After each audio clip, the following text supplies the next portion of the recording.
Bienvenue dans l'art de ta puissance.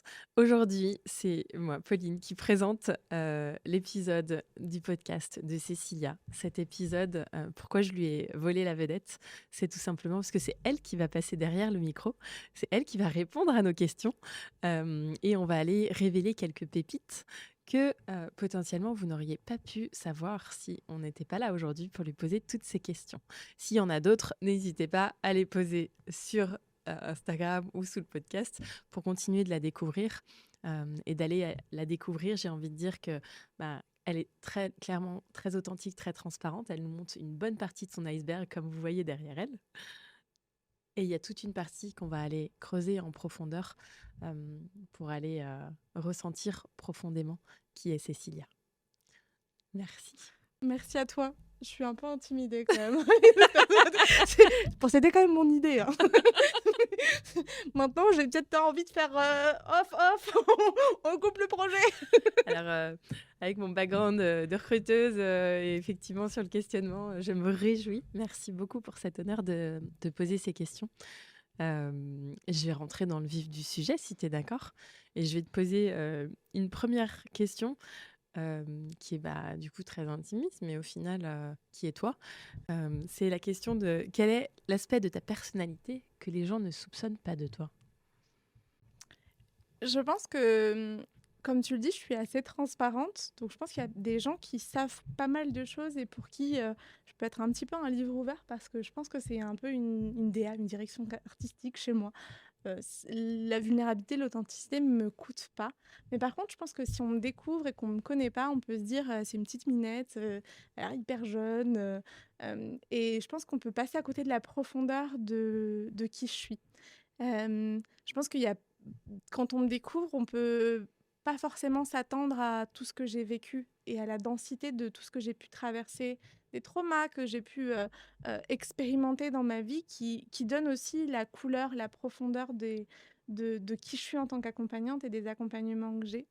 Euh, et je pense que dans cette profondeur, il y a autant ce côté peut-être un peu sombre, un peu obscur, un peu douloureux, mais il y a aussi, je pense enfin, c'est insoupçonné le drive, la motivation, les rêves, le désir que je peux avoir et qui me motive au quotidien. Je pense que on peut passer à côté de la leader que je suis parce que en plus, je suis quelqu'un de plutôt introverti, je suis pas très à l'aise en société, je suis pas très à l'aise dans les grands groupes, et ça peut être, pour ceux qui me connaissent un peu plus, quelque chose qui aussi vous étonne de ma personnalité. Non, je suis pas si à l'aise que ça, dans les groupes. Mais pour ceux qui me découvrent, je pense que cette dualité que je peux avoir, peut vraiment faire qu'il y ait toute une partie, un pan de ma personnalité finalement qu'on ne soupçonne pas. Ouais, et merci beaucoup de rebondir là-dessus parce qu'en fait, ça, c'est quelque chose de très important parce que moi, j'ai connu Cécilia il y a déjà longtemps. Elle s'est lancée aussi dans l'entrepreneuriat et il y a vraiment ce que vous voyez et ce qui se passe dans les espaces. Parce que j'ai aussi participé aux espaces de Cécilia. Et effectivement, quand on est dans ces espaces, il y a des choses qu'on s'imagine même pas de l'impact qu'elle peut avoir. Donc justement, par rapport à tes clients, et il n'y a rien de mieux que les clients pour parler de toi, qu'est-ce que les personnes que tu as accompagnées vont dire de tes talents? Ah, de mes talents. Je pense que dans les talents qu'on me reconnaît, c'est un peu ce truc de botteuse de cul d'ego. Enfin, tu vois, un peu ce truc de je vais mettre devant tes yeux ce que tu n'as pas forcément envie de voir parce que c'est inconfortable. Je pense que c'est un grand talent que je commence à montrer de plus en plus sur les réseaux sociaux. Alors, welcome par ici. Mais je le ressens. Je ressens que je me suis longtemps cachée et que c'était des talents, des choses que je montrais que justement à ceux qui avaient l'envie, qui avaient l'audace de pousser la porte et d'aller un petit peu plus loin, d'aller plus en profondeur. Je pense qu'il y a ça. Il y a une deuxième chose qu'on me dit énormément, c'est l'équilibre que je peux avoir. Euh, Autant dans le faire et dans l'être, dans le masculin, dans le féminin, dans l'introspection que l'action, dans cette capacité à nourrir la solitude et le collectif, cette capacité à rester, à rien faire. Enfin, quand on voit que je voyage autant, on peut peut-être se dire: «Waouh, c'est la nana, qui est hyper active toute la journée». Moi, je fais des siestes, je dors 10 heures par nuit, je peux passer, un petit peu de temps à scroller ou à regarder du Netflix et à pas bouger. J'ai pas besoin d'une vie hyper en action et pourtant je suis souvent en mouvement et donc je suis une personne avec beaucoup de dualité. Et pourquoi est-ce que mes clients me disent ça? C'est parce que justement ça se ressent. C'est que j'ai cette capacité à apporter autant l'énergétique que le stratégique et cet équilibre dans ma personnalité, dans qui je suis. Je crois que c'est un talent que reconnaissent beaucoup de mes coachés. Et la troisième chose, le troisième talent, ça va être en lien aux profondeurs. J'ai beaucoup de coachés qui me disent waouh, mais en fait, c'est pas qu'un coaching, ce qu'on est en train de vivre. C'est pas qu'un accompagnement. C'est un processus de transformation. Euh, c'est une mort et une renaissance. Je ressens que je repars, enfin, je renais de mes cendres et autant hyper bien accompagnée que hyper bien outillée pour la suite. Je pense que c'est un autre talent que j'ai beaucoup entendu Mmh. dans la bouche de mes coachés et qui résonne beaucoup. Euh, et justement, je trouve ça très drôle qu'on le lie à ce que des gens ignorent, parce que oui, en effet, je pense que euh, mes coachés ont beaucoup plus d'intuition ou de ou d'informations sur qui je peux être et ce que je peux incarner. Ouais. Alors, si je peux juste rajouter sur la botteuse de cul, euh, voilà, hein, elle a mis le mot, donc je le répète tout simplement, mais l'art de tes accompagnements, en tout cas, voilà, pour aussi te connaître de ce côté-là, c'est clairement que bah, tu vas aller mettre les mots qui sont justes pour qu'il y ait les déclics, tout en gardant ton bouclier de protection de la personne puisqu'elle est dans tes espaces. Ah oui. Et ça, c'est magique. Oui, oui, c'est une botteuse de cul avec beaucoup de douceur, avec beaucoup d'amour et avec beaucoup de bienveillance. Merci de le rappeler. C'est vrai qu'il y a l'autre chose que peuvent dire des talents, c'est la bienveillance, je pense Mm. aussi. Oui, oui. Ça peut être oublié. C'est Mm. vraiment, mais c'est la base. Et Mm. en général, voilà. J'espère que les gens rentrent avec toi aussi parce qu'ils ont vu cet aspect-là, donc faut pas l'oublier. Mm. Tu as parlé un petit peu de ton style, enfin voilà, de ton style de vie, voilà, de qu'est-ce que tu fais. Si je pouvais te poser la question sur bah, comment est-ce que tu vas gérer les moments de doute et d'incertitude, justement, dans ce quotidien que tu peux avoir. Et je pense que quelque chose que aussi peut-être c'est insoupçonné, c'est que moi je suis pas rentrée dans l'entrepreneuriat par le côté stratégique, mais vraiment par le côté spirituel, par le côté liberté, par ce besoin de souveraineté, par ce besoin de mon âme, de mon être, de vivre, de respirer, et de pas se sentir dans un carcan. Euh, Pourquoi est-ce que je réponds à ta question en commençant par là? On peut se dire, meuf, elle va divaguer encore. Oui, et alors? Mais non, mais je pense que profondément, en fait, j'accepte les moments de doute et les moments d'incertitude comme Mm. part de la vie. Je ne m'attache pas aux moments de doute et incertitude. Aujourd'hui, et ça fait des semaines que j'ai une grande incertitude. Dans quelques semaines, je vais faire un énorme changement pour la Magic Business School, qui va même plus s'appeler la Magic Business School d'ailleurs. Et j'ai encore plein d'incertitudes. Il y a plein de choses qui me sont inconnues, qui ne sont pas encore dans mes corps énergétiques, que je ne perçois pas encore, que je ne sais pas encore, que mon mental ne peut pas encore appréhender. Et c'est OK pour moi. C'est OK parce que j'ai pas de besoin absolument de tout contrôler. Donc, si je dirais comment est-ce que je le gère, bah, je le gère comme quelque chose qui fait partie de la vie. Et par contre, je me focus sur ce que j'ai dans mes mains aujourd'hui. C'est-à-dire sur quoi est-ce que je peux avoir un impact. Qu'est-ce que je comprends, qu'est-ce que je connais, qu'est-ce que je sais, qu'est-ce que j'appréhende, qu'est-ce que je peux apporter aujourd'hui. Pas par rapport à ce que je serai demain, mais par rapport à qui je suis aujourd'hui, ce que j'incarne aujourd'hui, ce que je suis est capable de transformer aujourd'hui. Et je pense qu'il y a une autre chose, c'est déjà cette compréhension que les moments d'incertitude font simplement partie de la vie. Mais une deuxième chose, c'est que je suis créatrice de mon quotidien. Mm. Si j'ai envie de rentrer en certitude et en confiance et en connaissance, il n'y a que moi qui peut créer cette réalité. Et s'il n'y a que moi qui peut créer cette réalité, ça veut aussi dire d'avoir la capacité de me dire, ah ok, qu'est-ce que je peux faire aujourd'hui? Qui je peux être aujourd'hui? De qui est-ce que je peux m'inspirer? Qui je dois devenir pour avoir la certitude de transcender cet espace de doute. Je pense que en te partageant tout ça, j'ai répondu Mmh. globalement à la question. Oui, non, mais complètement. Complètement.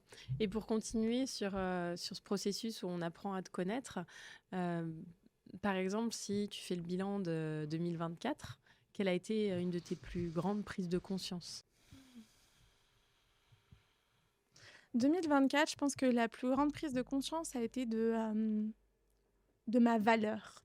En 2024, j'ai fait une augmentation x10 de mes prix par rapport à 2023, de tous mes accompagnements.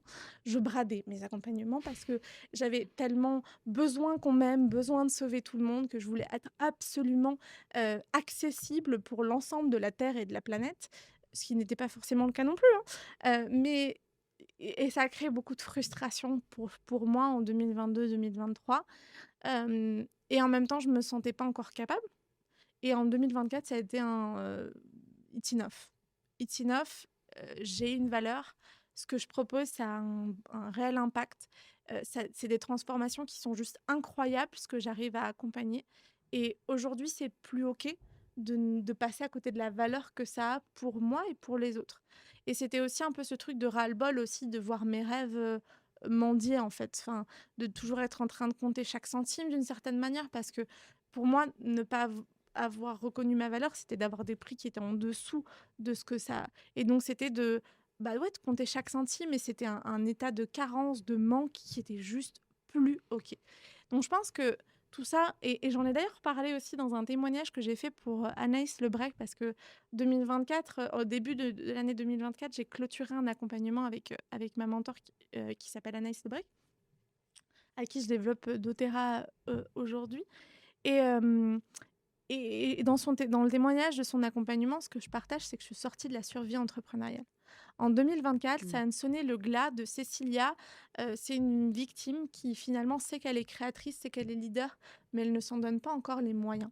Et je pense que 2024 a sonné le step-up de je suis une leader, je suis là pour transformer le monde, je suis là pour créer un mouvement, je suis là pour créer une communauté, je suis là pour embarquer des leaders dans mon monde. Et ça, c'est non négociable. C'est plus quelque chose avec lequel je décide de jouer encore à moitié. Et ça a été vraiment le grand apprentissage de 2024, et ce pourquoi je serai en gratitude à jamais de l'année 2024. Et là, 2025, on a déjà fini le premier trimestre. Donc, est-ce que déjà sur ce premier trimestre de l'année, il y a des nouvelles choses aussi, des prises de conscience que tu as eues? Bah, justement, une des prises de conscience que j'ai pu avoir, c'est que j'ai mis des années à arriver à faire des changements, des shifts identitaires, des shifts stratégiques dans mon entreprise qui auraient pu se faire en un instant. Alors, c'était mon chemin. Je ne dis pas ça pour critiquer le chemin que j'ai eu ou juger le chemin que j'ai eu, mais plutôt là, j'ai pris conscience que je pouvais vraiment en un instant changer de réalité et que ça ne dépendait que de moi.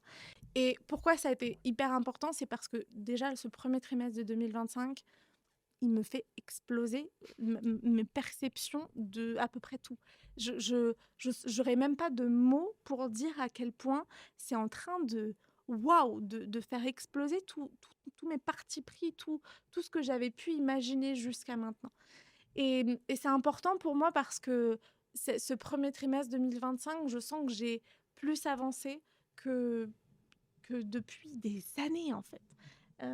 Et donc, 2025, bah, j'ai assumé que j'étais aussi une femme médecine. J'ai assumé que j'étais là pour empuissancer des leaders et pas juste pour accompagner les débuts d'entrepreneuriat. J'ai assumé que j'arrêtais de sauver les gens. Je crois que c'est ma plus belle, si on en revient à la question initiale, qui est la plus grande le plus grand apprentissage de ce début d'année 2025, c'est qu'avec cette capacité à provoquer des sauts quantiques dans l'ici et maintenant, et pas des sauts quantiques qui durent des années, ben en fait, aujourd'hui, je suis dans une posture où je ne suis plus là pour sauver des personnes qui se sentent encore victimes de leurs circonstances. Mais je suis par contre là pour guider, pour accompagner, pour impulser un changement dans ce monde avec les leaders, avec ceux et celles qui savent, qui connaissent déjà leur puissance créatrice et leur capacité à se mettre au service de leur pulsion de vie pour co-créer ensemble ce nouveau monde. Ça, 2025, c'est quelque chose que je n'ai plus juste su, mais que j'ai incarné. Hmm.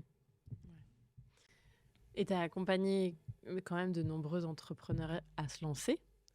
Donc maintenant que c'est des choses, entre guillemets, que toi, tu as dépassées, des apprentissages que tu as faits au cours de ces dernières années, qu'est-ce que tu donnerais s'il y a des entrepreneurs qui sont en train de se lancer aujourd'hui, qui ont encore peur?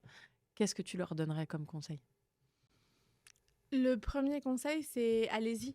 Je pense qu'une autre chose que des personnes ignorent, c'est que j'entreprends depuis que j'ai 23 ans. Mm. Je voyage depuis, je suis digital nomade depuis que j'ai 23 ans. En fait, pour moi, tout ce boom de je veux être libre, je veux être souverain, qui arrivait en 2020 parce qu'on s'est tous rendu compte qu'on était les puppets d'une société qui nous voulait juste esclaves, c'est quelque chose qui n'est pas nouveau pour moi. C'est des prises de conscience qui ne sont pas nouvelles pour moi. Et du coup, je pense que quelque chose qui me définit profondément, c'est que j'ai jamais eu peur. J'ai jamais eu peur parce que j'ai toujours compris que c'était un jeu, que c'était juste une forme de me mettre au service de la joie, de la vie, du plaisir. Et pour autant, ça n'a pas toujours été euh, paillettes et licornes, ce jeu. Ce jeu, il a été très dense, très obscur pour moi. Et même quand c'était très dense et très obscur, j'ai compris que c'était un jeu. J'ai compris que j'étais juste un pion d'un échiquier qui me dépassait. Et que si ça me dépassait, ça n'avait pas autant d'importance que ce que mon ego, mes peurs, mes, les petites voix dans ma tête, mon mental pouvaient me raconter. Parce que profondément, entreprendre, c'est un jeu. Et à partir du moment où vous apprenez à jouer, et plus rapidement vous apprenez à jouer, à comprendre que c'est un jeu d'échecs pour lequel il faut simplement être stratège, à comprendre que ça peut être un just dance où c'est juste l'idée de se mettre en mouvement et de rire et de participer de quelque chose de collectif. À partir du moment où vous pouvez comprendre que c'est une bonne petite soirée de belote avec vos potes à juste parler de tout, parler de rien et peut-être semer des graines euh, dans les cœurs d'autres personnes. À partir du moment où on saisit ça, on saisit tout dans l'entrepreneuriat. Et que ce soit parce qu'on est en train de se lancer ou parce qu'on a envie d'aller d'un step au-dessus à l'intérieur de son entreprise. Si aujourd'hui aussi tu es en train de te poser la question de ouais, j'aimerais bien lancer mon offre signature, j'aimerais bien diversifier mes revenus, j'aimerais bien déléguer. En fait, tout ça, c'est juste des steps après. Et souvent, on s'en fait un monde, on s'en fait une histoire alors que de base, c'est un jeu. Merci beaucoup. J'adore ce concept du jeu. Effectivement, pour moi, c'est jouer à la vie au quotidien. Et quand on a des enfants, on le voit tous les jours. La rapidité à laquelle on peut passer d'une émotion positive, négative en quelques secondes nous montre qu'en fait, effectivement, c'est continuer et avancer. Donc, merci pour ce partage. Par rapport à ce que tu as vécu dans ce voyage entrepreneurial qui va bientôt faire 10 ans, hein parce qu'elle a dit à quel âge elle avait commencé, mais ça va déjà bientôt faire 10 ans que tu as commencé cette aventure entrepreneuriale. Est-ce qu'il y a des choses que tu as regrettées d'avoir partagées au niveau de ta transparence, au niveau de ton aide sur un sujet que tu as partagé? Comment ça se passe pour toi? J'ai regretté de partager beaucoup de choses. Moi, j'ai plutôt de l'incontinence verbale. Je suis pas quelqu'un qui a du mal à apparaître sur les réseaux sociaux. Au contraire, moi, si ça va pas, vous allez me voir énormément parce que ça va être. J'ai plutôt mon système nerveux, il va plutôt être dérégulé dans de la lutte. Et donc, moi, ça va plutôt être du faire. Et clairement et concrètement, je pense qu'il y a beaucoup de choses que j'ai partagées, beaucoup de vulnérabilité, beaucoup de moments de challenge et de difficultés qui étaient peut-être pas nécessaires et qui étaient peut-être pas nourriciers pour qui je suis profondément.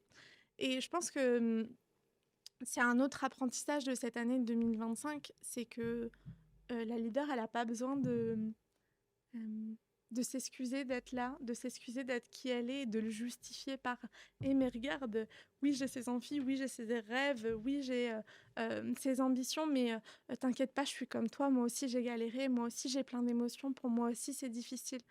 Parce que, c'est jouer sur le pathos d'une certaine manière et je pense qu'on n'en a pas besoin. On n'a plus besoin d'aller jouer sur les absolument sur les émotions, sur le manque, sur la tristesse des personnes qu'on a en face de nous. Et je pense que s'il y a vraiment une chose que je regrette d'avoir partagée, c'est beaucoup autour de ma relation. Je pense que je suis en couple, ma compagne est péruvienne, et on a une relation qui est pas encore, ce qu'on aimerait qu'elle soit, parce qu'on est des personnes qui ont beaucoup encore à cheminer et je pense que j'ai beaucoup exposé certaines parts de ma vie, hem, sur les réseaux, mais pas que. Je pense aussi à l'intérieur des espaces que j'ai pu soutenir. J'ai voulu montrer une certaine vulnérabilité, montrer que j'étais justement comme tout le monde, alors qu'il y avait peut-être plein de choses qui avaient juste à se passer, dans mon monde, à moi, intérieur Mmh. et que c'est comme si, après dans mon histoire, je pense que j'ai une difficulté à comprendre la porosité. Enfin, il y a une porosité entre mon monde et le monde extérieur, hem et ça, c'est vraiment quelque chose que j'ai envie de changer. Donc aujourd'hui, j'en parle, mais avec plus de retenue aussi, Mmh. heu et en même temps, je sens que ça fait plus sens pour moi de partager tout ça, absolument. Ouais. Bah, tu es montée en puissance de toute façon, tes accompagnements évoluent, tes espaces évoluent, donc merci de partager cette vulnérabilité qui, au final, montre aussi que toi, tu apprends dans ton quotidien et que on va pouvoir grandir avec toi. Bienvenue. Hem, on va, juste, continuer avant que tu nous parles peut-être encore un peu de d'une certaine vision que tu peux avoir, dans ton entreprise. J'aimerais, peut-être que tu nous partages, si tu te souviens, hein, mais quel a été un des plus beaux témoignages qu'une cliente a pu te faire? Mmh, le plus beau témoignage que j'ai pu recevoir d'une en fait, il y en a plein. Hem, je pense peut-être à Sophie, parce que Sophie, donc c'est une chamane qui est sur Paris. Vous pouvez la retrouver sur Sophélia, la voix du cœur et c'était quelqu'un qui était sur le point de se dire: «Bah, et si tout ce que j'avais fait, ça servait à rien? Et si, je repartais pas dans le salariat parce que finalement, et c'était une ancienne fonctionnaire, 25 ans dans l'éducation nationale, à prendre soin de nos enfants, autant que faire se peut dans ce système. Et Sophie, c'est quelqu'un qui m'a beaucoup touchée parce qu'elle était débordée. Parce que quand elle arrivait, c'était le chaos, c'était très peu de clarté et on est à un peu moins d'un an plus tard et maintenant elle vend des accompagnements à plus de 2 000 € avec une facilité, avec une légèreté. Son agenda, s'est rempli, mais c'est rempli avec écologie, qui lui permet de continuer de nourrir des projets pour elle. Et je pense que Sophie, elle m'a beaucoup touchée, notamment parce que, quand elle m'a rencontrée, l'éducation nationale venait de lui demander un trop perçu de 28 000 €. Et c'est quelqu'un qui donc on s'est rencontrés quelques mois, quelques semaines après, c'est quelqu'un qui a pas hésité à remettre 3 000 € dans un accompagnement. 3 000 € qu'elle n'avait pas à l'époque, parce qu'elle avait profondément foi en elle. Et c'est quelqu'un qui avait tellement foi, tellement envie, tellement de désir, un petit peu en reflet, en miroir de qui je suis, qu'elle a appliqué, qu'elle s'est lancée profondément et avec, une grande dévotion. Et dans cette grande dévotion, je me suis sentie en miroir et je pense que c'est pour ça que c'est l'un de mes plus beaux témoignages. Parce que, c'est quelqu'un qui a su voir sa puissance, qui a su voir la leader qu'elle est et qui, aujourd'hui, bah, voilà, en train de préparer un lancement à 5 chiffres et puis on va y aller ensemble et ça va être juste hyper chouette, en fait. C'est beau, merci beaucoup. Merci beaucoup pour ce partage. Pour avoir connu aussi cette personne, du coup, c'est magnifique, de voir cette progression, puisque du coup, après, voilà, quelques mois dans un de tes accompagnements, le progrès est extrêmement, important, donc merci. Et puis, en vrai, là, j'ai parlé de Sophie, mais voilà, je pourrais parler de Coraline qui était terrifiée à l'idée de faire un lancement et qui est en train de le préparer. Je pourrais parler de Laura qui comblait le vide avec 75 millions de cours de yoga, mais qui ne lui permettaient pas de vivre. Ok, j'enlève et je commence à construire des accompagnements. Je pourrais parler de toi aussi. Non, mais c'est vrai, il y a énormément de personnes qui ont cheminé à mes côtés et je pense que quelque chose que j'ai un petit peu de mal à communiquer, c'est sur la profondeur et des impacts. Enfin, les transformations qui se vivent sont juste waouh, sont profondément touchants. Mm. Et après, ça va dépendre. Chacun vient chercher des choses différentes. On peut avoir aussi une Dina que tu as connue aussi, qui gagnait déjà très bien sa vie. Donc, son enjeu, c'était pas d'apprendre à générer plus, mais plutôt d'apprendre à générer mieux. Et qui maintenant, voilà, elle se montre sur les réseaux sociaux avec plus d'aisance. Elle lance des projets, mais avec de nouveau, avec écologie, sans aller se cramer, parce que c'est quelqu'un qui a vécu 3 burn-out. Et donc, à qui on a aussi enseigné, enfin, j'ai aussi enseigné à faire du business autrement. Et ça, pour moi, enfin, tu vois, j'ai quand même eu un peu de mal à trouver un témoignage. Alors, j'ai choisi Sophie, mais j'aurais pu en choisir plein d'autres parce que je trouve que c'est juste magnifique ce qui peut se passer à l'intérieur de ces espaces. Ouais, merci beaucoup. Ouais, on pourrait en parler pendant des heures, puisque du coup, il y a de nombreuses expériences et de nombreuses personnes qui ont vécu toutes ces transformations. Je pense qu'on leur laissera la voix aussi pour qu'elles puissent raconter leurs aventures, parce que maintenant que tu as du recul et des personnes que tu accompagnes depuis un moment, bah, clairement, il va y avoir des grosses transformations qui viennent encore avec cette accélération quantique, on va dire, de début 2025. Si tu nous parlais de ta journée idéale, de à quoi ressemblerait ta journée idéale dans 5 ans déjà? Ma journée idéale, dans 5 ans, ne ressemblerait pas à ma journée idéale aujourd'hui. Enfin, à ma journée aujourd'hui. Je pense que s'il y a une chose sur laquelle je ne suis pas encore bien calibrée, c'est euh, c'est sur cet espace de faire, notamment en période de lancement. Donc c'est aussi pour ça que je suis en processus de déléguer de plus en plus pour pouvoir continuer de grandir sans moi avoir à travailler plus parce que mon idéal c'est de travailler 25 heures par semaine. Donc voilà, mon idéal 20 heures par semaine, je pense que je ne descendrai pas en dessous parce que j'ai quand même beaucoup beaucoup de plaisir, que ce soit à accompagner, que ce soit à, à co-créer, à célébrer, il y a plein de choses. Je pense pas être une workaholic, vraiment pas. Par contre, j'ai le plaisir et la profondeur du plaisir d'accompagner et d'être présente pour les personnes que j'accompagne.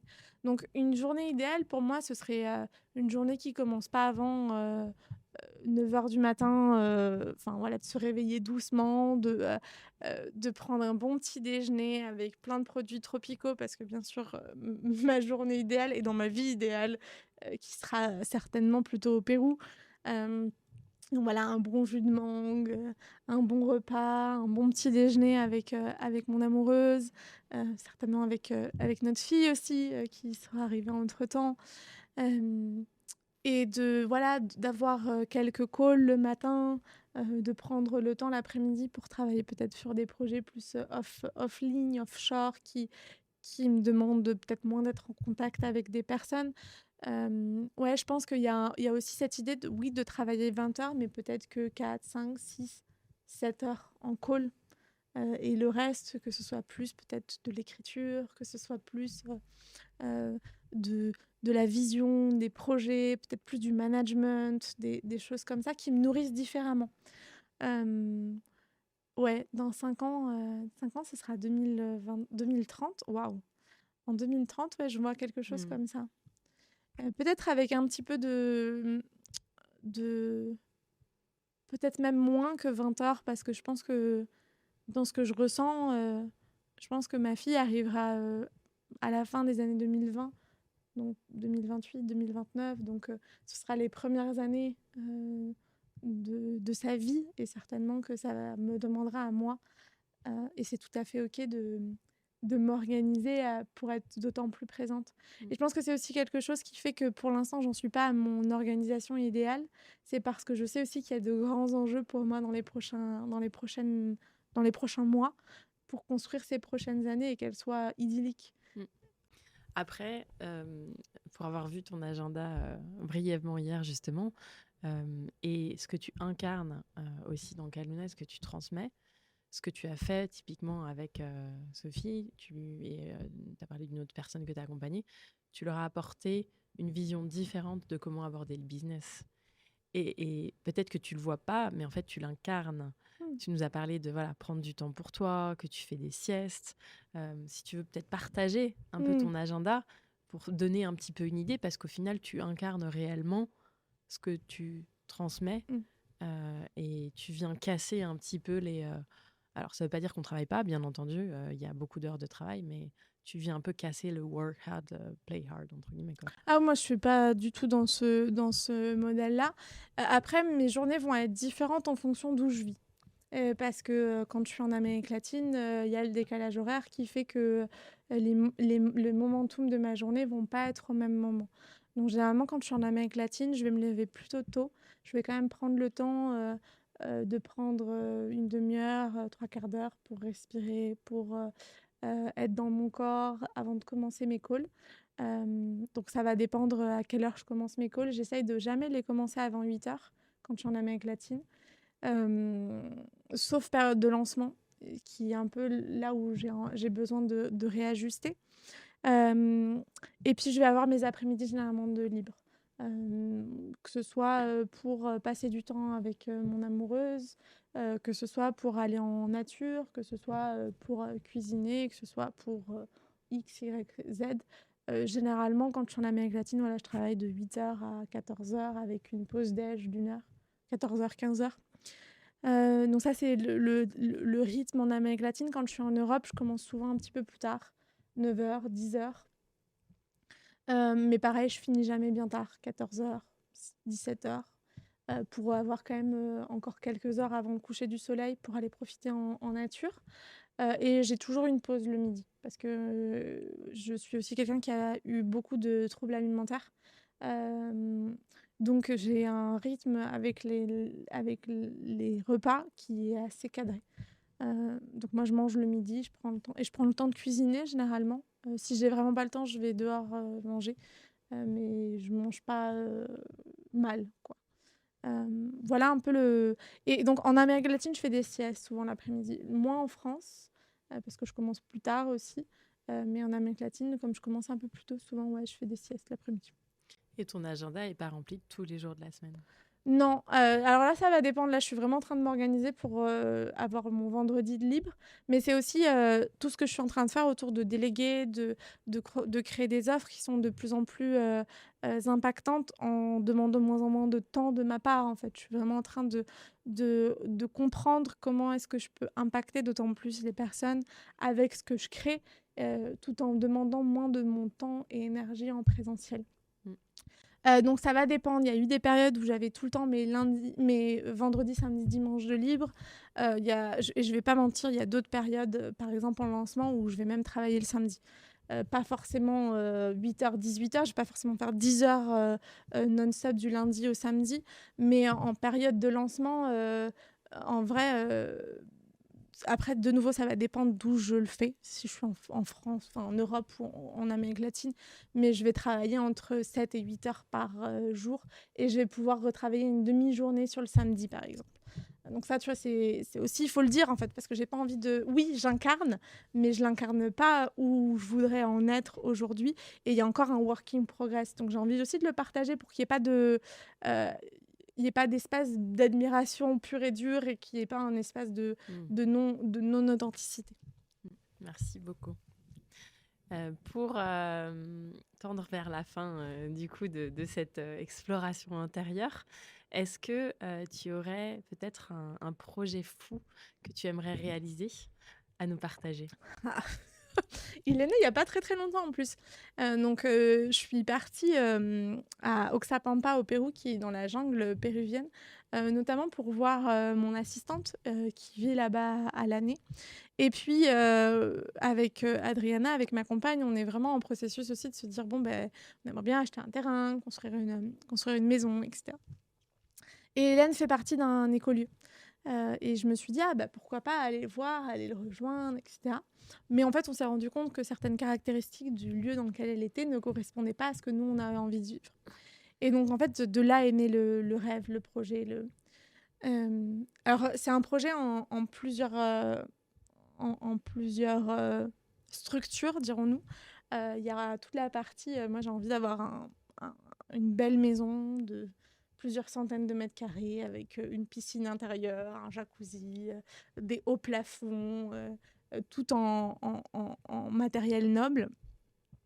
Mais j'aimerais beaucoup que cette maison, ce terrain, soit à l'intérieur, peut-être d'un grand espace de conservation où il y ait aussi d'autres propriétaires, qui aient aussi, quelques hectares avec une belle maison et qu'on puisse alors je me vois pas sur un gros écolieu avec une dizaine de familles, je vois plutôt quelque chose 4 5 familles, mais où on puisse, bah, voilà, avoir, peut-être, cet espace de partage, de vie en commune, de ouais, de co-création et avec ça, j'aimerais beaucoup, monter un financement de microcrédit, notamment au Pérou, pour pouvoir, bah, financer, plus de petits projets et certainement aussi en Europe. On verra comment ça peut grandir, mais avec l'idée, voilà, de pouvoir financer, des petites, entreprises à démarrer, et donner cette impulsion.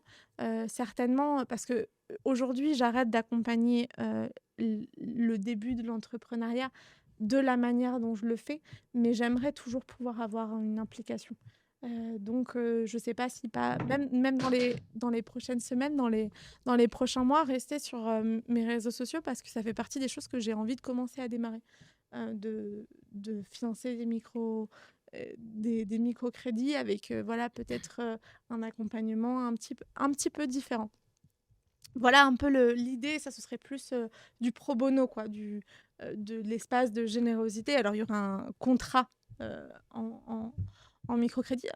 En même temps, je dis ça, mais je pense que par ici, il doit y avoir tellement de lois que je vais peut-être abandonner le projet, mais en tout cas, voilà. Donc ça, c'est la deuxième partie de ce rêve un peu fou, parce que moi, j'ai vraiment enfin, je fais pas coach business juste parce que, je suis entrepreneur depuis 10 ans et parce que, je suis douée dans l'accompagnement. Je fais du coaching business parce qu'aujourd'hui, j'ai la profonde croyance et la profonde certitude, c'est même pas une croyance, c'est une certitude, qu'on est dans un moment de notre humanité où tout le monde doit apprendre à devenir créateur, créatrice de sa vie. Et être entrepreneur, devenir entrepreneur, apprendre à générer, sa propre liberté et souveraineté, notamment financière, matérielle, mais pas que, au travers de qui l'on est, de nos dons, de nos talents, de notre zone de génie, ça fait partie de ce qui est indispensable pour notre humanité. Il y a plein d'autres choses, l'éducation, consciente, enfin, et finalement tous les projets que j'accompagne, chez mes coachés, mais moi je sens que ça c'est ma zone de génie à moi.